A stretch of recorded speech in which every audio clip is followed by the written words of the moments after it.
Vamos começando aqui mais um KKCast, esse podcast que traz para você as visões, as informações e as opiniões do mercado imobiliário de Natal, Rio Grande do Norte e do Brasil. Eu me chamo Cacá Borges, você já me conhece, e hoje nós vamos falar sobre um assunto muito peculiar. Estamos aqui com duas arquitetas muito queridas, vamos falar sobre o novo momento desse consumidor que saiu da pós-pandemia. Quais são os novos hábitos e as novas exigências nesse mercado. E hoje eu estou aqui recebendo nada mais, nada menos do que Renata Matos, essa querida, filha de um casal muito querido também, Renato e Laura, que a gente se conhece há muito tempo. E uma arquiteta, uma profissional diferenciada nesse mercado. Renata, seja muito bem-vinda. Muito obrigada, Cacá. Tenho certeza que meus pais vão estar assistindo. E queria também agradecer a todos que vão nos assistir também. Opa, que bom. E estamos aqui também com Sofia Mota, essa querida também, uma profissional super diferenciada. Fez toda a diferença no plano diretor, porque trouxe uma visão de fora, uma visão superior, uma visão macro, e isso foi colocado e foi muito implantado no plano diretor. Com certeza o plano diretor e a cidade de Natal agradece muito a você, Sofia. Seja bem-vinda. Obrigada, Cacá. Nós, né, o nosso grupo aí de técnicos, arquitetos, né, pessoas importantes, atuantes no mercado e na cidade, que deram as mãos e aí a gente conseguiu, né, reverter uma tendência e trazer Natal para o que a gente fala de mais contemporâneo em urbanismo e desenvolvimento urbano. Antes de começar aqui, assim, o nosso assunto mesmo, nossa pauta, eu queria trazer vocês duas, primeiro Sofia, o que foi que trouxe Sofia para a arquitetura e como é que você chegou aqui até hoje, como é que foi essa sua vida, um pouquinho Ah, aí. eu tenho uma tia que é urbanista, Diana Mota, que sempre para mim foi uma grande inspiração, né? Falar de cidades, desenvolvimento urbano. Eu sempre gostei muito, achava muito interessante aquilo. E eu nasci num bairro pobre, fui criada em Mãe Luísa. Minha avó vendeu o apartamento em São Paulo com a minha mãe, vieram para Natal, somos todos natalenses, e a gente sempre morou em Mãe Luísa. Então, eu sempre vivi vendo um contraste muito grande, né, entre faixas de renda, apesar do meu bairro ser Mãe Luísa, a minha rua ser a Rua Guanabara. Então, acho que esse poder que o arquiteto tem de influenciar na área construída, no ambiente da cidade, sempre foi o que me inspirou. Então, por isso, eu decidi ser arquiteta e não me penso fazendo outra coisa hoje, né? Não penso fazer outra coisa diferente de pensar edifícios, cidade, bairros, é o que eu realmente sou apaixonada. Ai, que bom. E você, Renata, me conta aí um pouquinho do que lhe trouxe para a arquitetura e até você chegar aqui hoje, como é que foi essa sua trajetória? Bom, eu sou filha de 2 geólogos, né? Então tenho esse apreço pelo natural, por rochas, e isso, né, tem um impacto na minha profissão. Sou filha também de geólogos que são empreendedores e têm e tiveram negócios de vários segmentos, então isso tem um impacto também no meu pensar. E aí eu visualizei com a atuação específica da minha mãe, dentro do ambiente da arquitetura, ela não é arquiteta, né, como eu falei, mas restauradora, decoradora, então de muito bom gosto e muito estudiosa. Então eu falei, olha, eu vou querer seguir a área dela. Porém, eu nunca quis de primeira seguir interiores, da arquitetura de interiores e decoração. Eu sempre me desafiei muito, porque ela sempre me desafiou muito. Então eu busquei na arquitetura residencial, corporativa e comercial, a minha realização. Mas é bem forte como o empreendedorismo deles teve impacto na minha formação e na minha atuação. E vocês estão empreendendo aí coisa boa. Eu vou fazer a pergunta e vocês respondem assim, podem complementar uma com a outra, que ficar um bate-papo bem bacana. Vamos começar no macro. Recentemente, a gente tem visto a nossa cidade mudando, plano diretor, a gente não vai falar muito dele não, mas o plano diretor mudou as perspectivas. E eu queria falar sobre um assunto específico. A 2A agora acabou de entregar, ontem foi 7 de setembro, a 2A entregou uma praça extraordinária, a praça cívica, conhecida nossa. E aquilo ali foi um over-delivery. Entrou para melhorar o entorno. Eles fizeram muito mais do que tinha na proposta propriamente dita ali. E isso muda tudo. Então, eu queria saber de vocês, como arquitetos, protagonistas que vocês são desse desenvolvimento, do crescimento das cidades, da melhoria, da moradia das pessoas aí. O que é que vocês acham disso e o que é que vocês podem já ter até alguma coisa que tenha feito nesse sentido aí? Diga aí, Sofia. É maravilhoso, né? Acho que a cidade agradece. É realmente uma gentileza urbana, uma palavra que está cada vez mais em alta. E essas práticas têm se espalhado pelo país, né? Pelo mundo, eu diria, mas no Brasil a gente vê isso realmente acontecendo na prática. Eu acho que existe, pós-pandemia, que é um pouco do nosso tema de hoje, existe uma consciência maior do coletivo, né? De que todos somos responsáveis por tudo que acontece. E hoje eu sou sócio do escritório em São Paulo e a gente sempre que pode, a gente aplica a gentileza urbana e traz sempre essa ideia para a mesa. Nem sempre encaixa, nem sempre cabe, às vezes a configuração do terreno não é possível, mas hoje a gente tem duas torres em São Paulo, que chama Praça Lindenberg, que tem uma praça no meio para a cidade, então os condomínios vão manter aquela praça dentro do terreno, né, do condomínio, como a gentileza urbana. A gente tem também um projeto em Curitiba, para a MDGP, no bairro chamado Cabral, em que a gente propôs uma pequena praça na frente do prédio, e essa praça vai ter uma escultura assinada pelo Estúdio Campana, pelo Humberto Campana. Então, né, o condomínio, no final, é isso, né? Quem está comprando apartamento está bancando esse investimento e essa gentileza, vai ter uma escultura do lado de fora do prédio para a cidade. Então, aí são dois exemplos de gentilezas urbanas, né, onde o mercado imobiliário é protagonista, mas quem ganha realmente é a cidade e o cidadão. Eu corroboro totalmente com o que a Sofia está falando. E, apesar de não sermos sócias, a gente concorda em uma filosofia para a arquitetura, né? Que a gente propõe uma Natal com novas perspectivas. Então, Sofia traz a experiência dela e a prática dela em São Paulo. O nosso escritório tem projetos também em São Paulo, mas são ligados ao residencial e comercial. Mas eu trago aqui uma experiência local, né? Porque é bom esse bate-bola. Em Parnamirim, nosso escritório assina um novo shopping. Na verdade, é um retrofit de um shopping, um dos melhores setores da cidade. E o que a gente está propondo de mudança é exatamente a gentileza urbana. Então, o uso de parklets, de vegetação, a proporção, né, de espaços que sejam mais públicos do que privados. E trazer a pessoa para dentro do estabelecimento, para dentro do projeto. Que coisa boa. A cidade precisa mudar. Natal ficou um pouco para trás nesse período aí que nós temos aí quase 16 anos de plano diretor, mas 16 anos também de uma certa estagnação. E eu acho que isso é bom, tem uma oportunidade, porque a gente agora pode ver o que aconteceu nesses 15, 16 anos em outros locais e trazer atualização para cá. Vamos para o nosso assunto mais específico, tá? O novo consumidor que ele está buscando, e é muito parecido também com isso. Nos apartamentos, nas casas, nos prédios que vocês projetam aí, o que é que esse consumidor novo, pós-pandemia, um consumidor que está buscando espaços menores dentro dos apartamentos e áreas maiores de lazer, estão buscando nos projetos de vocês, ou o que vocês estão projetando para esse novo consumidor? Bom, quando a gente fala de apartamentos, né, a PSA Arquitetura, ela é especializada em edificações verticais, né? O que a gente vê, por exemplo, de mudança, ou que vem mais forte, é espaço para delivery. Então, assim, não tem como pensar uma área comum hoje de um novo prédio em qualquer lugar do Brasil sem pensar numa área bem robusta de delivery, que seja seguro, até áreas que tenham refrigeradores para quando chegar o delivery colocar lá, o próprio condomínio faz isso. Mas espaços também para o motoqueiro, o entregador, não só para o produto. É uma demanda forte, né, que não existia, sei lá, 5 anos atrás, pós-pandemia, aumentou essa cultura de pedir coisas em casa, então os condomínios vêm pensando nisso.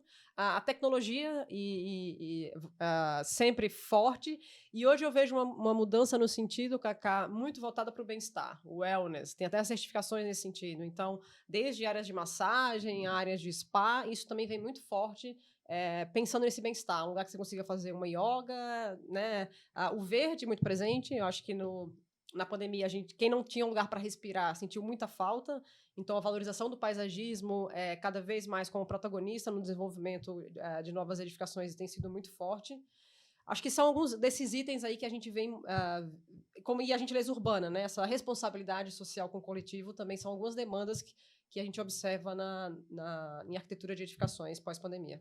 O que eu enxergo do ponto de vista de apartamentos é diferente do que eu enxergo em casas. Em apartamentos, tem se buscado uma otimização dos espaços, então, muitas vezes, como a gente tem já alguns empreendimentos aqui em Natal, que você tem um banheiro coletivo no residencial, não é o corporativo, já fora do apartamento, para uma utilização coletiva, né, mostra a otimização dos espaços e, sim, como você falou, a redução dos espaços, a redução do tamanho do apartamento. Já no residencial horizontal, ou seja, as casas de condomínios, aí eu não vejo tanto essa tendência. Até o retorno com força da segunda residência, que a gente tem exemplos excelentes aqui também, pelo Brasil também, mas a primeira residência também, ela segue com um tamanho, né, maior e não reduzindo. Apesar de que, pessoalmente, né, eu fiz uma enquete nessa semana, aliás, não, essa semana mesmo, no nosso Instagram, para saber o que as pessoas queriam saber mais dos projetos que estavam em voga, né, no escritório. E a gente está fazendo vários tipos de projetos, tipologias bem diferentes. E uma das que mais teve em alta, né, no ranking foi casa compacta, que a gente está fazendo uma casa, assim, um chuchuzinho. E aí eu identifiquei Quantos exatamente metros? essa demanda. Mais ou menos. 120. Então, é uma residência super compacta de 120 metros quadrados. Eu amei fazer esse projeto, porque exatamente fez com que a gente saísse da zona de conforto, né? E é muito legal trabalhar escalas diferentes. Então, na mesma medida em que a gente está fazendo agora uma casa de 900, está fazendo uma de 120. Faz a gente pensar de forma, né, corajosa, muitas vezes, desafiadora. Mas pensem que não é. Eu acho que a gente tem acho não, existe uma tendência, existem já as prerrogativas que são feitas através de pesquisas. O brasileiro está tendo cada vez menos filho, as famílias cada vez estão reduzindo mais. E mais diversas também, que é bem importante pontuar. Também. Composições familiares diferentes. O neto que está morando com a avó, com a tia, com a prima. Né? E isso vai, com certeza, trazer também essa redução dos espaços, porque a gente tinha família, por exemplo, eu sou na família, eram 4 filhos. Éramos 6, né, em casa. E hoje você encontrar uma família como a minha, com 4 pessoas, ou seja, eu, Verusca e as 2 meninas, já é difícil. A tendência é que daqui a um pouco só vai ter um filho e daqui a pouco não vai ter filho. E aí ele está pensando nisso. Vamos lá. O PET foi um espaço que vocês não falaram. Né? Conte aí, o PET, o que é que tem aí de... O PET nos prédios não pode nem faltar, né? Então já tá tão enraizado o espaço PET, e a brinquedoteca também, né? A gente está fazendo um prédio em Curitiba que a área comum é bem compacta, mas o que é assim, indispensável? Um salão de festas, uma brinquedoteca, academia com piscina e o espaço PET. Então, não tem uma área de massagem, não tem uma área de home theater, de cinema, mas o mínimo é um salão de festas com brinquedoteca junto, porque não pode ter a festa e a criança está brincando, a academia com a piscina, é o que não, é o inegociável, né? O mínimo para um edifício hoje de alto padrão, essa área compacta seria isso. Espaço gourmet também. E é legal né? falar que no espaço PET tem o espaço para higienização e banho. Não é como há alguns anos que o espaço PET era um jardim com algum brinquedinho. Hoje ele tem que ter essa função também. Não, tem até já com brinquedinho mesmo. Você vai fazendo circuito, vamos fazer o treino. O PET vai e desce para fazer o treino dele. A maioria dos nossos clientes tem PETs e não estão se resumindo somente à casinha PET, assim, aquele cantinho isolado, não. Agora tem mobiliário PET, o quartinho PET. E ele acaba sendo um novo integrante da família, apesar de que polêmico. Minha mãe mesmo odeia falar sobre isso. Eu não acredito, pet não é filho. Eu tenho 2, então... Lá em casa tem um também, uma menina, uma moça.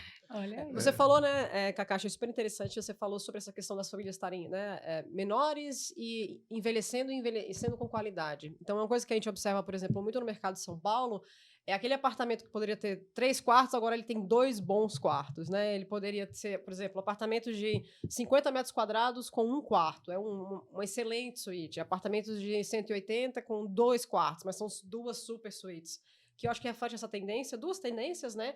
Das famílias diminuindo e da longevidade também das famílias. Então, né, a família sai, fica o casal, mas fica um casal que vai para academia, que faz pilates, que quer receber, né, os netos em casa. Então, eu acho que isso reflete no tamanho dos ambientes. A gente percebe muito essa tendência, né? Os ambientes, menos ambientes e mais confortáveis. Inclusive, uma tendência que existe para o futuro também, eu estou lendo aquele livro de Marcos Araújo, né? Estou relendo, e aquilo ali é uma bíblia para a gente, porque ele trabalhou com a data histórica, então ele trabalha com dados, não é nada é uma futurologia mais baseada nos dados, né? E consegue antecipar, né? Consegue antecipar, e ele fala muito nisso, na redução desses espaços, inclusive os espaços chegarem a casas em final do século aí, casas de 3 metros, né? Que já tem no Japão. Cápsula, né? Cápsula, né? Então, E as cozinhas, ele fala muito nas cozinhas também, que possivelmente as cozinhas vão desaparecer, porque hoje o delivery que você falou aí no começo, né? Vão ou desaparecer ou ficarem mínimas mesmo, vão ficar espaços quase subutilizados nas casas por essa mudança que foi muito forte na pandemia, né? Então, hoje a gente vê essa mudança. O que é que vocês acham disso aí? Eu queria falar só sobre a cozinha, né? Quando a gente analisa as plantas baixas dos empreendimentos atuais para trás, né? A gente vê a redução do tamanho do apartamento e a cozinha se aproximando, né? Colando na área de serviço e elas são quase a mesma coisa. E o que eu enxergo hoje em dia são os clientes que estão cada vez mais abertos a transformar esses espaços em um só, que corrobora com o que você está dizendo, mas também o banheiro, ele está assumindo um papel de área de serviço, que isso é muito forte fora do país, né? Você ter uma máquina de lavar que fica dentro do banheiro. Existe, inclusive, uma máquina de lavar de 3 quilos de parede, que ela poderia ser um adorno de tão bonita, de esteticamente agradável que ela é. Então, o que eu quero dizer esses espaços estão cada vez mais se tornando únicos. É bacana. E eu acho que uma grande mensagem da pandemia é mesmo a questão da qualidade de vida, né? O bem-estar. E aqui em Natal a gente, né, tem a faca e o queijo, né, Cacá? É. Então, áreas como Ponta Negra, Areia Preta, Praia do Meio, que tem tudo a oferecer, mais do que qualquer piscina de ondas ou jardim exuberante, a gente tem a natureza ali, né, batendo a nossa porta. Então, acho que Natal tem essa vocação, né, de atrair moradores que buscam essa qualidade de vida, pelo que Deus nos deu, que foi essa natureza exuberante que a gente tem. Então, eu acho que quando a gente fala né, de tendência de mercado, novos hábitos, acho que as pessoas estão voltando em Natal a olhar com mais carinho para estar perto do mar. Né? A gente se afastou um pouco e acho que isso é uma tendência de volta para o mar. Você mesmo, né? Tá agora voltou para Areia Preta. Eu tô feliz da vida. Desci, consegui esse sonho, né? Realizar esse sonho, descer ali para Areia Preta. E realmente eu até digo, ali o meu condomínio é extraordinário. O meu condomínio tem 3 praias ali com ondas diferentes. São 3 enseadas, né? Desde Miami a 2 enseadas mais aqui. Eu desço para lá e quem quiser descer, tem lá esporte de todos os tipos. Se quiser surfar, surfa. Quiser nadar, caminhar. Se quer jogar beach tênis, quer jogar futebol, quer jogar futebol, quer fazer o quê? Pescar. Então, assim, é um condomínio natural extraordinário, Natal né? tem essa vocação, né? Até quem mora...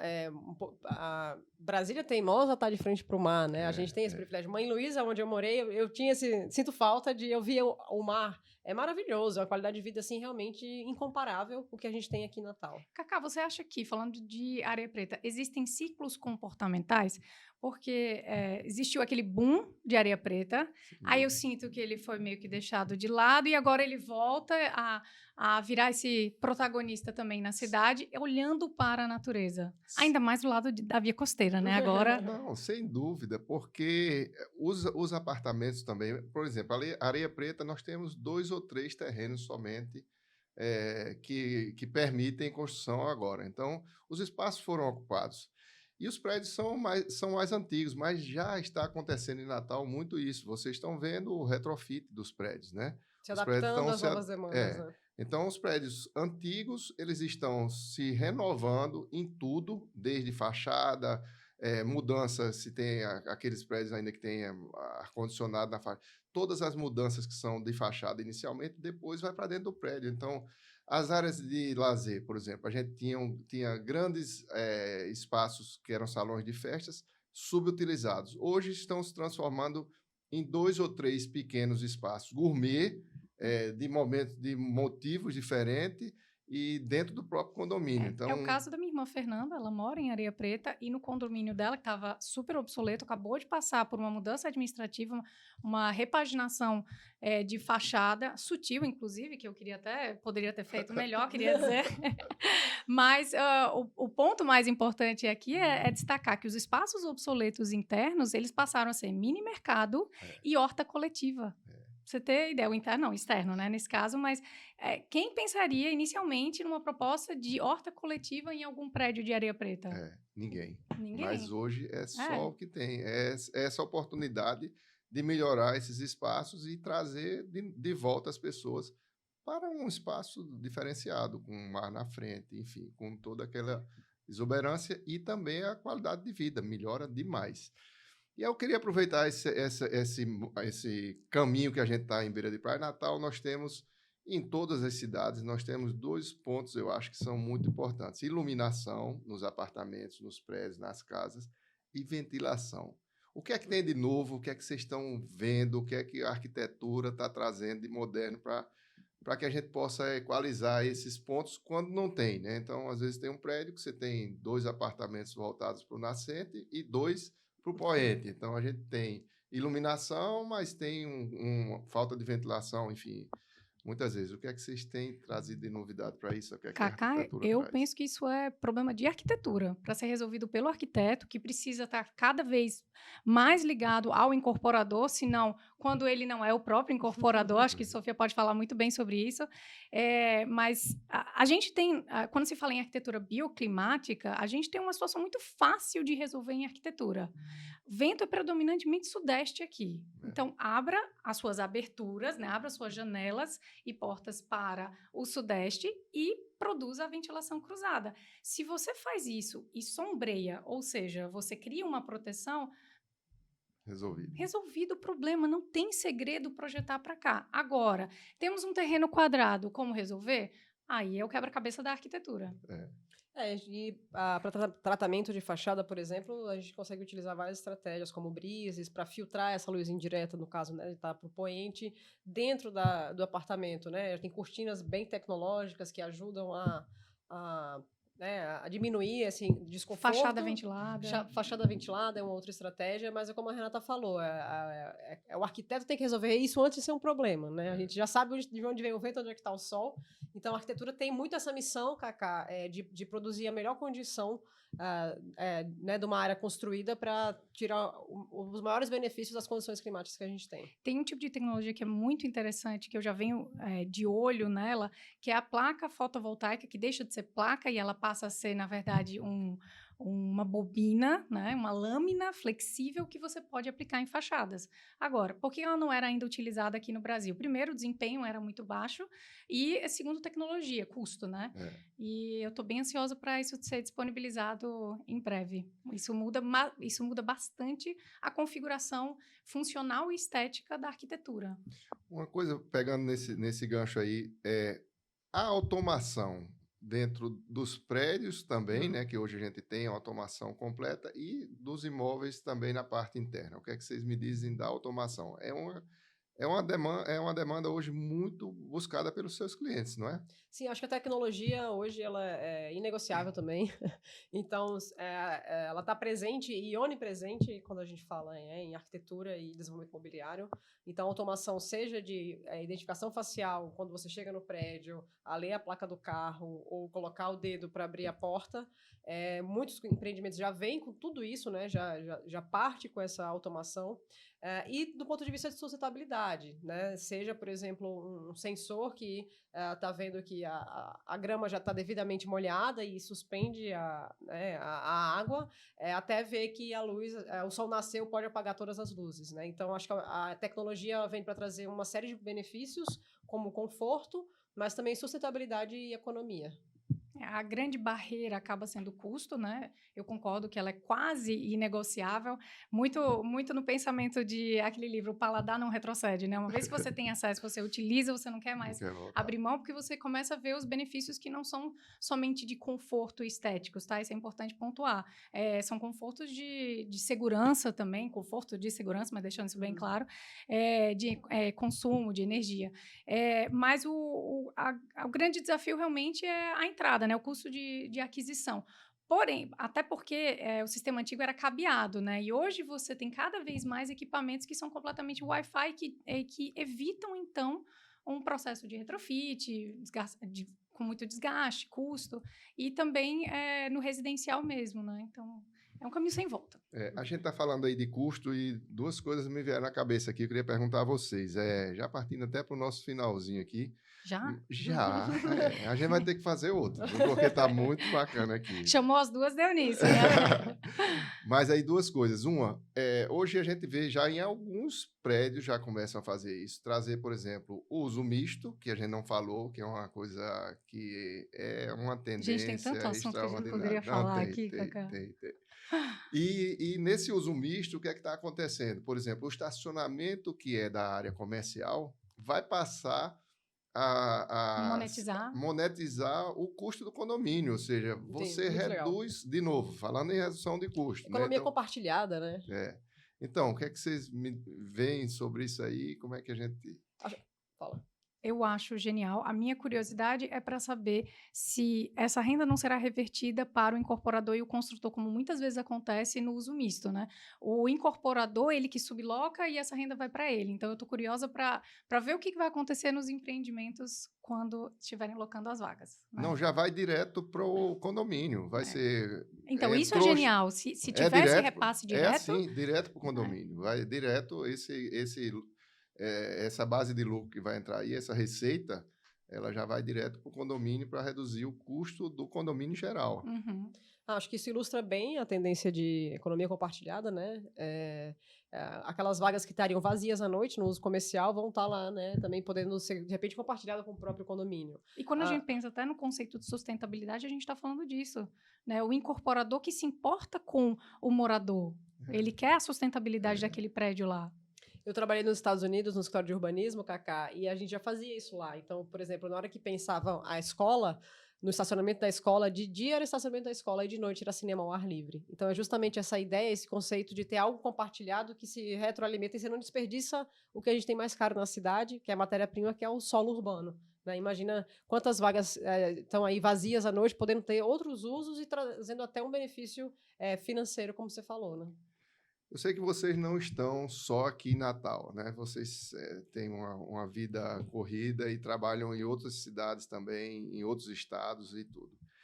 Se um plano diretor mudou na cidade, de novo, a gente tem novas perspectivas, mas se vocês pudessem escolher Natal, um bairro para vocês trabalharem específico ou uma cidade que vocês dissessem, não, eu quero... Desenvolver. Eu quero me situar aqui nessa cidade, nesse litoral, nessa serra, enfim, ou aqui em Natal, no bairro qual? Sofia. Olha, eu amo minha cidade, então primeiro eu não trocaria de cidade. E quanto a bairro, eu vou falar de Mãe Luísa, Areia Preta, onde eu fui criada. Eu realmente tenho uma relação afetiva com aquela região. Aprendi a surfar na praia de Miami. Então, eu acho que a gente tem muito o que melhorar, principalmente no convívio, né, entre esses dois bairros. Eu sou 100% Mãe Luísa, como minha mãe fala. Mas Areia Preta é a praia, né? É a calçada. E acho maravilhoso o que a gente tem conseguido nos últimos anos. Há 10 anos atrás, eu morei 25 anos em Mãe Luísa. Era mais difícil essa relação, hoje ela é completamente amigável, então acho que a escadaria ajudou muito nessa transição, o uso da praia, tem uma praia que você consegue fazer beach tennis, surfar ou caminhar, então com certeza seria ali na divisa entre Areia Preta e Mãe Luísa. Ai, que bom, pois vamos lá começar a trabalhar, já tem muito trabalho para fazer lá, viu? Vamos começar, você já está na associação? Não, vou lhe botar na associação. Vamos. Eu nem estou, mas já está convidando, né? Não, mas esse final de semana a gente teve uma conversa ali, disseram, vamos botar. Na hora pode botar, tem o maior prazer, vamos e aí, só para ilustrar, muita gente não sabe, então um convite aqui a todos os natalenses a conhecer lá em Mãe Luísa o ginásio Arena do Morro, é um projeto do escritório suíço chamado Resorg de Mouron. Os mesmos arquitetos que fizeram o Ninho do Pássaro lá nas Olimpíadas de Pequim, tem aqui em Mãe Luísa. Em 2014 ganhou pelo site ArcDaily como melhor edificação esportiva do ano, ganhou de todos os estádios das capitais da Copa e está aqui do nosso lado. É um presente arquitetônico. A comunidade de Mãe Luísa abraça e cuida muito bem desse ginásio. E aí fica um convite aí, é mais um item, né, de inovação que a gente tem às vezes esquece aqui em Natal. Cacá já foi? Nunca fui. Então vai com a gente. Vamos juntos. E você? Cacá, eu acredito e sou apaixonada por 3 áreas aqui em Natal. Você pediu só uma, eu vou listar as 3, depois eu foco em uma. A Via Costeira, Redinha, que você já mencionou em outros podcasts aqui, eu acredito muito no desenvolvimento daquela região, e o Sun Valley. Mas o meu desejo especial mesmo é para a Via Costeira, porque eu acredito numa Natal com diferentes e novas perspectivas. Uma cidade para as pessoas, né? Com verde, com enaltecimento do verde e das edificações também, dentro de um equilíbrio, dentro de um ecossistema mais saudável. Então, a Via Costeira. Que bom. Olha, nós estamos chegando ao fim. Eu queria só que vocês dessem as considerações finais aí, o que é que vocês esperam da nossa cidade, o que é que vocês podem e estão fazendo já para que a gente possa melhorar a nossa cidade e deixar aí para o nosso ouvinte um recado aí que vocês queiram deixar. Bom, obrigada pelo convite, né? É um prazer estar aqui conversando e tendo essa troca tão bacana de ideias e perspectivas. Cacá, a mensagem que eu quero deixar, eu hoje trabalho no país inteiro, né? De certa forma, a gente tem projeto em São Paulo, Sul, Mato Grosso, Salvador, mas eu acredito demais na nossa cidade. Acho que Natal tem uma vocação aí para hospitalidade. Nós somos muito, né, amigáveis, temos uma cidade belíssima. A gente está fazendo 2 piscinas de ondas em São Paulo, a Via Costeira tem 7 quilômetros de ondas, né? Incomparável para você ver a riqueza que a gente tem aqui. Então, acho que a gente tem aí um novo cenário, né, otimista de desenvolvimento, com o plano diretor, com o desenvolvimento da cidade econômico, imobiliário, enfim. E o meu convite para os natalenses gente, a gente precisa sair dessa zona de conforto e começar a ter ações efetivas, se juntar numa associação de bairro e pensar e propor e tentar fazer diferente, porque a gente tem, assim, um caminho muito